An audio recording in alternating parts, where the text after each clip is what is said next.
Well, thanks for having me here today. It's really a privilege to be here, and it's an honor to be in this lineup. I think the other presentations that I've seen have just been outstanding. I've learned a lot. What I'm going to talk about today is really, I'll give you an overview of Mayo Clinic, and you're going to hear a little bit of what we are about, but a lot more of how we do things. And I think the reason I want to focus on that is we've had a lot of really smart people come and go in the organization. I think those that are most successful at Mayo Clinic understand and embrace our culture and how we do things, and those that aren't successful don't fit in. And that's a vitally important part of the Mayo organization. And it seems so simple, but I think a lot of our culture has to do with how we started, and we didn't get to where we are overnight.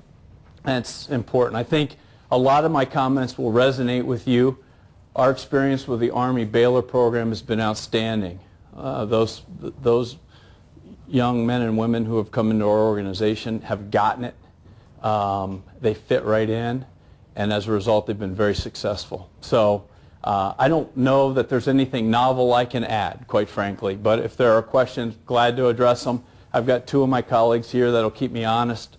Mike Morey has been around Rochester almost all his life. He grew up in Rochester. His dad was the chair of orthopedic surgery in Rochester. He's now running our Northwest Wisconsin region. It's a big region with a 300-plus bed flagship hospital. And Adam Thompson has spent time in Rochester as well as down in Florida, running our surgical practice. I heard reference earlier in the day to Army-Navy football. Adam played in Army-Navy football games, has beaten Navy, has played in bowl games. He was a quarterback of the Army Black Knights back in 1996 during the days of Ronnie Makeda. The thing about an option offense is that there's a lot of quarterbacks that get on the field when they're running options. So Adam played a lot of football for Army in his day. So with that, they'll keep me honest, and they'll probably bail me out with some of the tougher questions too. Again, a blend of what we are, but a heavy dose of how we do things. Patient-centered all starts here. Everything we do is focused on the patient. At the end of the day, if we operate in any kind of a gray area, any ambiguous situation, if we can boil our decisions back down to what's in the best interest of the patient, we've made the right decision, and there are no regrets. Team-oriented, values-based, and physician-led, and I can stop right there and end it. That is who we are and what we're all about. Now, the physician-led thing scares some people because why do we need administrators? But it goes back to the team-based thing, and I'll get into more details in just a second. We're a large multi-specialty group practice. We take care of a lot of patients who come from all parts of the country and the world. And we do have an academic mission as well. Unlike a lot of other academic medical centers, our academic mission is geared toward providing better patient care. It's not a research mission designed to advance the science. Our research mission is designed to make patients better, to translate into better patient care. Our education mission is not to just put doctors out in the country or throughout the world and spread the Mayo name. It's to make patients better, hopefully within the Mayo organization. So this is our mission, our vision, and again, foundational to all of this is our primary value. And this is what we come back to time and time again. The needs of the patient come first. These are our 8 values, which really tie right back to the patient again: respect, integrity, compassion, healing, teamwork, innovation, excellence, and stewardship. And from a governance perspective, I think this picture says it all. The practice shield is right in the middle. It's a little larger, and the education and research shields, or academic shields, if you will, integrate with the practice, because everything we do in those shields translates into better patient care, or at least it should. Our governance is set up this way. We have one board of governors over the entire Mayo enterprise. Very simple. We don't have multiple boards of governors. We have one board of governors, and we're heavy in our committee structure, but our committees funnel up through our education shield, our research shield, our practice shield into that board of governors. It makes decision making, as complex as the organization is, it makes decision making very clear. Because if we're doing things in education or research that don't support the practice, it doesn't make sense in an era of finite resources. We're not immune to the other pressures that other organizations face in healthcare today. We look at our expenses. We try to make things more efficient, and we have finite resources. And so our decision making goes back to what's in the best interest of the patient. And so this is how we're structured, purely and simply. We're a big organization. We have 65,000 employees, roughly. We've got destination practices in Rochester, started over 150 years ago. Jacksonville, Florida, started in 1986. Scottsdale, Phoenix, Arizona, started in 1987, and we have a health system that sprouted in 1992 and consists of 4 regions: north and southwest Wisconsin, southeast and southwest Minnesota, with flagship hospitals and 18 hospitals spread throughout those regions and multiple clinics. 4,500 or so physicians and scientists, 57,000, almost 60,000 allied health staff. And then we've got a Mayo Clinic Care Network, which consists of almost 50 now organizations throughout the country and the world, internationally, that we don't own, but we have a partnership with. And the partnership's geared toward diffusing Mayo's knowledge. We talked earlier about students don't know what they don't know. Residents don't know what they don't know. Well, Mayo doesn't know what it doesn't know sometimes. And others don't know what they don't know as well. And so this is all geared towards sharing best practices so that we can, again, make sure patients are taken care of the way they should be. The members of our Mayo Clinic Care Network pay an entry fee, pay a fee to become part of the network, and then they have access to what we consider best practices based on the science and the evidence. And we readily share those best practices, and including business knowledge. And it's been a healthy partnership which continues to grow. We just announced the opening of another affiliation, this one in Alaska, our first one in Alaska, earlier this week. Here's our education shield in a nutshell. We have 5 schools. School of Medicine, Graduate Medical Education, which are really our residency and fellowship programs. Graduate School of Biomedical Sciences, that's really our PhD programs, our master's programs. School of Health Sciences, we have 50 or so programs within that School of Health Sciences, and then School of Continuous Professional Development. I'll just mention the medical school continues to grow and become more popular. We get over 4,000 applications a year, whittled down to about 40 students that are accepted in each class, so it's pretty competitive. This is our research shield. Our research budget's north of $700 million. A big chunk of that, 60% or so, is externally funded, as you might imagine. I think the surprising thing to many is that 40% of that budget is funded by Mayo. We fund 40% of our $700 million research budget. Again, it's not designed to advance the science. It's designed to make patients better. We will invest in that all day long. That is part of our brand. And so we have grateful patients that give a lot of money to Mayo Clinic, and we benefit from that, and we turn it around and try to make patient care better. Not one dime of our overage, our bottom line, targets that are hit, or anything go back to Mike, Adam, myself, any of our physicians. We're strictly salaried. Everybody at Mayo Clinic is strictly salaried. So it makes decision making very easy. Our physicians are incentivized to do an extra test, an extra procedure, something that might benefit them or their families financially. They get not one extra dime for that extra patient that they put on their schedule that day.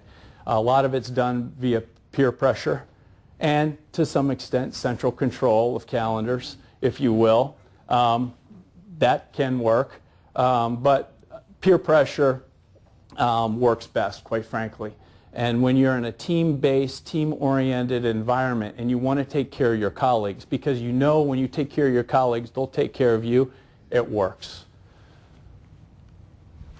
I could have started with this. I wanted to lay a foundation about what we were all about, but how we became who we are and how we do things really started with these two people, and we aren't here today without these two people. Mayo Clinic doesn't exist without these two people, in particular that lady to your right, Mother Alfred Mose. The gentleman to your left is Dr. William Worrell Mayo. Both of them had strikingly similar backgrounds, came from Europe at young ages when the survival rate crossing the ocean at that time was 50% at best, had the courage at the ages of 22, 25 years old to leave their families. Dr. Mayo is from Manchester, England. Mother Alfred was from Remich, Luxembourg. Left their families, came over to the United States to find something better. Their paths took them ultimately to Rochester, Minnesota, where they coexisted for years. Mother Alfred was a Mother Superior of a teaching order of the Sisters of St. Francis in Rochester. And William Worrell Mayo settled in Rochester and had a thriving medical practice and was raising two boys, William and Charlie, Dr. Will and Dr. Charlie, to be physicians, just as farm boys are raised as to be farmers in that neck of the woods. And in August of 1883, a F6 hurricane or tornado ripped through the town and destroyed Rochester, left many dead and many more injured and homeless.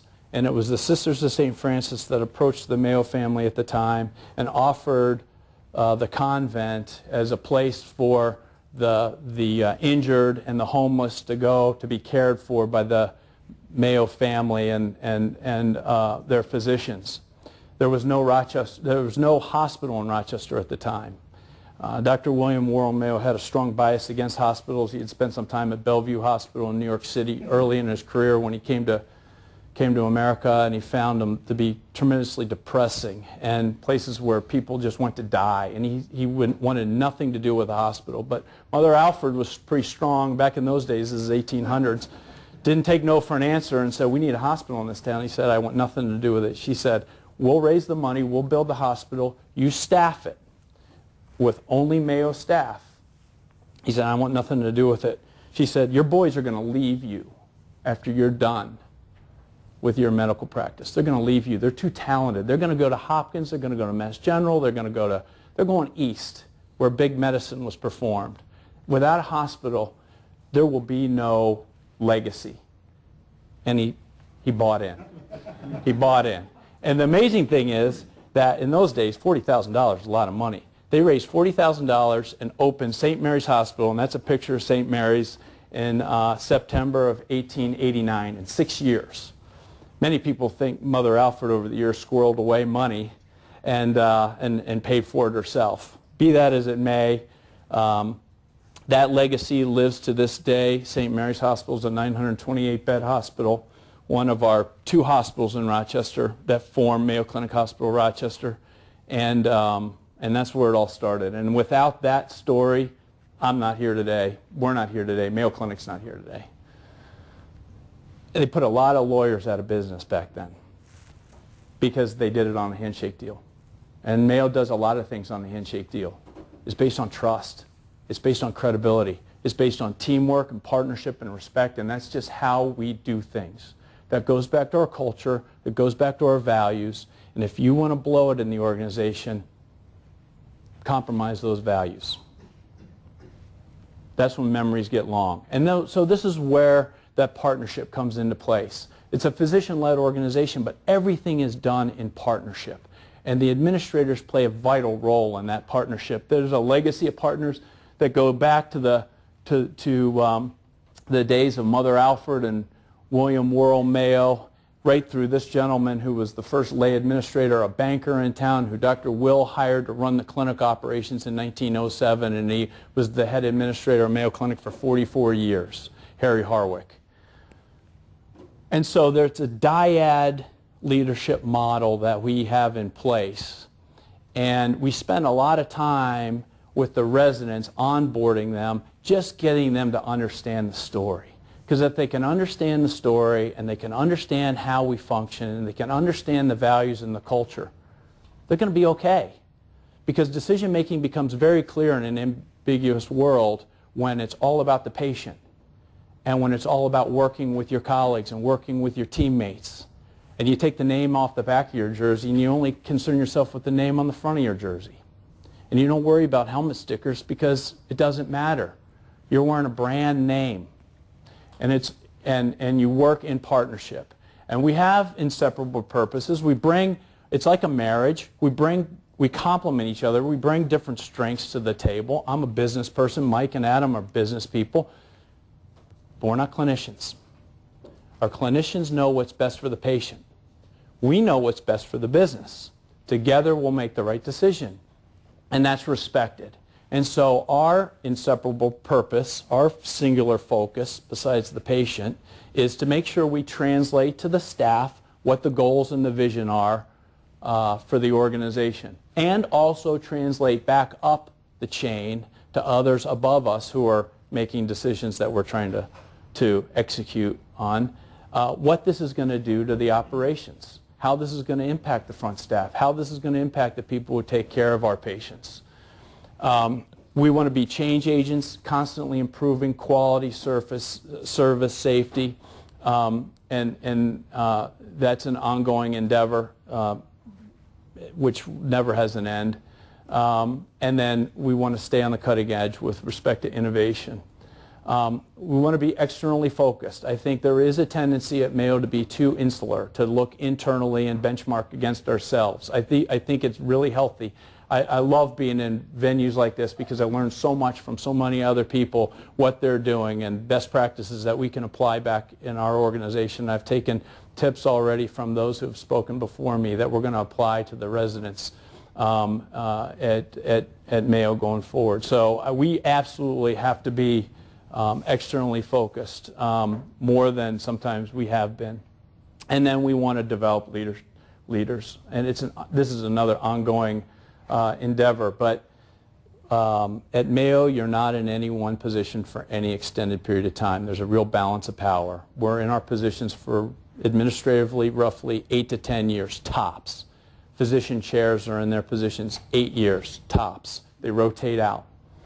And the only thanks they get is a handshake, a pat on the back, and maybe that little bump in their salary that they got when they were chair of their department. When Dr. Morey stepped out as chair of orthopedic surgery, I'm sure that little bump in compensation didn't pay for all the headaches that he endured during his time. But it was time for him to step out and another colleague to step in. And his job during the 8 years that he was in that position was to groom his successor or successors, to have a bench that they could fall back on to carry the ball forward when it was his time to step aside. And so Mike and Adam and I spend a lot of time mentoring, training, making sure that if we're gone tomorrow, there's somebody that can step in and carry on. I won't go into great detail about this. There's nothing about this that's rocket science. We have to have crucial conversations with our physician partners. We have to be able to get in a room and say, listen, I think we're heading down the wrong path, and let me tell you why. And that flattens the hierarchy in the organization. And a good, healthy physician-administrative relationship is like a nervous system. You can't see it. You can't see it, but I'll tell you, the organization can feel it because you move. That's what makes us move in the Mayo organization, is that healthy physician-administrative partnership. That's how we move forward and advance our practice. And so these are some of the things that you'll see in an effective partnership or feel in an effective partnership as you move forward. And if it's not there, you also feel that. So this all leads to our leadership model. Leading from, leading with, leading to, starts from the bottom and works its way up. And I've touched on a lot of this already. Leading from, we don't forget our heritage. It's important to us. We're here today because of our forefathers and what they've put in place. We still abide by the Mayo Clinic model of care, which has two main components, a patient care component and an environment component. And then there's elements within each component which we adhere to in our daily operations. And so this is the patient care piece. This is the environment piece, and yes, we have literature booklets that our staff get which outline what that means, what that Mayo Clinic model of care actually means. And then we have leadership, main leadership capabilities, and again, this balances the what do we accomplish versus how do we accomplish what we're trying to achieve. And the ends don't justify the means.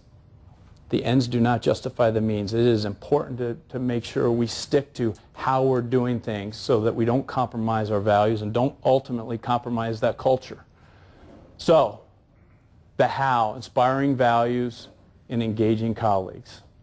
It goes right back to that values-based, right back to that, that team-based environment that we're trying to preserve. What? We want to think boldly, we want to be innovative, and we want to move forward and get results. And so ultimately, that's where we aspire to be each and every day with our mission and ultimately with our vision. And I think with that, I'll just stop and take questions. As I said earlier, we spend time with our residents and fellows, onboarding them, getting them to understand why the how is so important and why they'll be that much more effective if they understand and buy into the how. And then once they're on teams, nobody works independently at Mayo Clinic. These folks are working in teams with multidisciplinary staff all around them at all times, physicians, nurses, other allied health staff, other professionals, to accomplish a pretty singular goal. And ultimately it goes back to making things better for our patients. And as I mentioned, the Army-Baylor fellows get it. I mean, they require much less oversight than a lot of other folks. So I think it was mentioned earlier by Dr. Kim, I believe, that they come with experience and they've been out there and they know what it takes to get things done, and as long as they understand how to get them done in our culture, they're very, very successful, and they have been. So with that, I'll stop. I don't know, Mike, Adam, anything to add? Yeah, question? Could you please go back to the map you showed with the facility affiliation? Yeah. And could you tell us, please, what that means? Yeah. This one, right? That one right there. That Yeah. one, yes, please.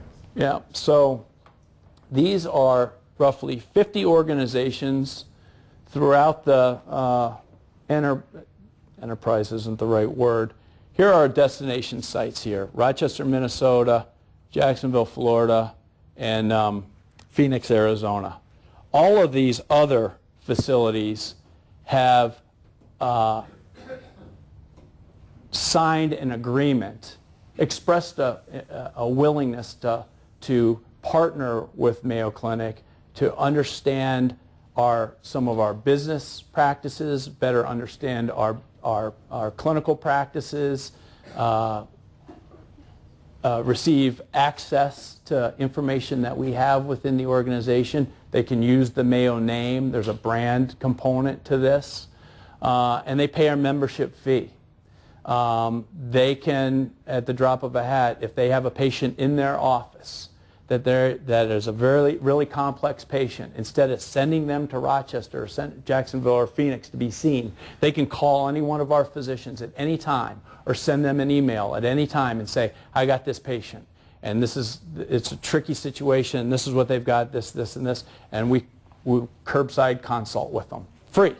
I mean, We say free. They pay a membership fee. They don't feel like it's free. But I mean, our physicians, and our turnaround time is within a day. They have to turn that around within a day. Yes, some of our physicians go, oh my gosh, I'm getting killed with it. But you know, I mean, they have to work it into their calendars, and this is all part of the deal. This is all part of being Mayo Clinic. A system called Ask Mayo Expert.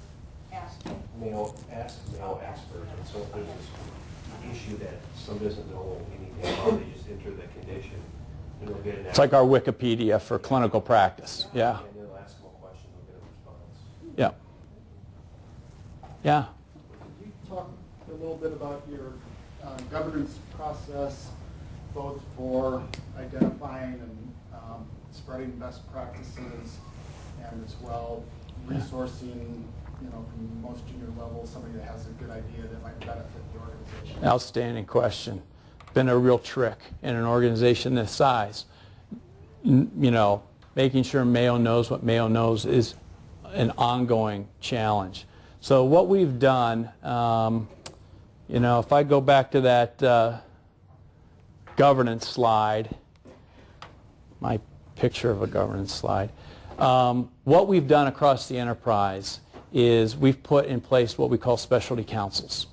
And those specialty councils are horizontally organized, neurology, neurosurgery, cancer, subspecialty programs, orthopedics, and you know, a lot of it's academic structure and some of it's service line kind of structure stuff, transplant, and there's leadership at all sites, including the health system, that play a vital role with those specialty councils, and they meet regularly, depending on how we're doing financially. Sometimes they'll meet 4 times a year, sometimes they'll meet twice a year, sometimes they'll meet once a year. You know, it ebbs and flows. Like I said, we're not immune to some of the financial or some of the pressures in healthcare today. But be that as it may, their charge, if they're not meeting face to face, they've got to be at least video conference and talking to each other regularly. And their charge is to try as much as possible to standardize the practice. Now, standardizing has a broad connotation at Mayo. Doesn't mean doing things exactly the same way in every site, because we've got a practice in Rochester, Minnesota that has 35,000 employees, you know, 200 anesthesiologists, 100 plus orthopedic surgeons. I mean, it's a huge practice. And then you've got the other sites that are much smaller. So you can't do things exactly the same, but standardizing those practices so that there's protocols in place designed to take care of the patient in a certain way is the expectation. And so that feeds up through a clinical practice structure called the Mayo Clinic Clinical Practice Committee. And each one of those have a scorecard, if you will, that is viewed regularly as to how you know, what kind of progress they're making in terms of that practice standardization and knowledge diffusion. So that's my best attempt at that. I don't know, guys, if you want to add to it.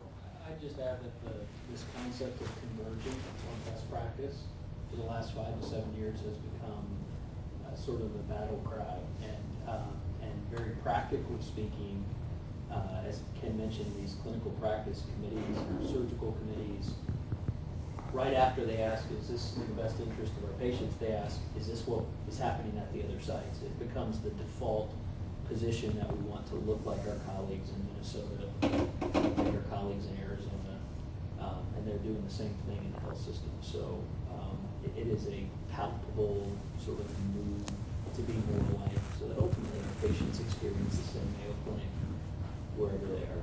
Exactly. Who leads those specialty councils? Can vary from practice to practice. We've got folks from Arizona, folks from Rochester, folks from Florida. We got folks from the health system that played vital roles in leading those. So it's a balance. And who identifies the lead? Mayo Clinic Clinical Practice Committee leadership, which is also very balanced in the sense that there's representation from all sites sitting there. But each specialty council has a physician and administrative. Yeah, it's that dyad relationship. Yep. Level of the organization. Yeah. Yeah.